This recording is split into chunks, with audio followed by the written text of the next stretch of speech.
بەهۆی بوونی ئەو ژمارە زۆرەی لە قامیش و زەل لە ناو ڕووبارەکەدا هاوڵاتیان و دانیشتوانی قەزای خانەقین داواکارن لە حکوومەت و ئیدارەی شارەکە هەڵمەتێکی فراوان بۆ پاکردنەوەی ڕووباری ئەڵوەن دەست پێ بکەن چونکە جگە لەوەی دیمەنێکی نەشارستانی و نەشازی بەخشیوەتە ڕووبارەکە هاوکاتیش بە هۆکارێکی دەزانن بۆ بڵاوبوونەوەی نەخۆشی. والله داواکەم لە هەردوو حکوومەتەکە ئەگەر ئەتیحادیە ئەگەر هەرێم کوردستان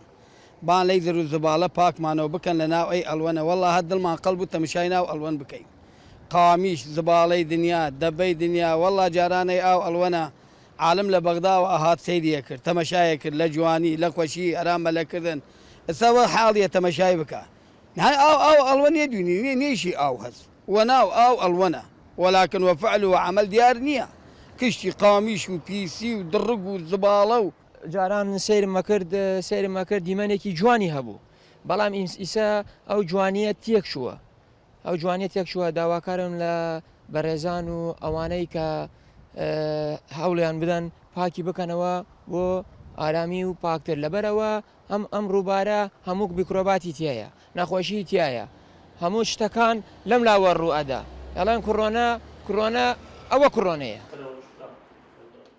لای خۆشیەوە قایمقامی قەزای خانەقین بە کورسات نیوزی ڕاگەیان لە ئێستادا ڕەزامەندی وەزارەتی ئەو سەرچاوە ئاویەکانی عێراقیان وەرگردووە بۆ دەستپێکردنەوەی پرۆسەی پاکردنەوەی ڕووبارەکە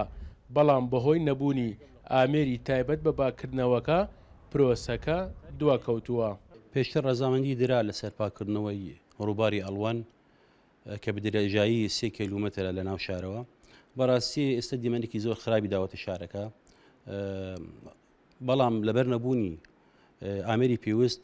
ئەم هەڵمەتە دواخرا ئامێری بەرمایی ئەوێ ئەو ئەمەر نەکاتبوون بۆ ئەم کارە شیاو نەبوو ئێستا چاوەڕوانی لە وەزارەتی پەیوەندیدار لەم هەڵمەتە دەست بەکار بێ و لەم ڕۆژانی نزیکدا ئینشاءڵڵا. داواکاری هاوڵاتیان و دانیشتوانی قەزای خانەقین بۆ پاکردنەوەی ڕووباری ئەڵوەن لە کاتێکدایە کە لە ماوەی ڕابردوودا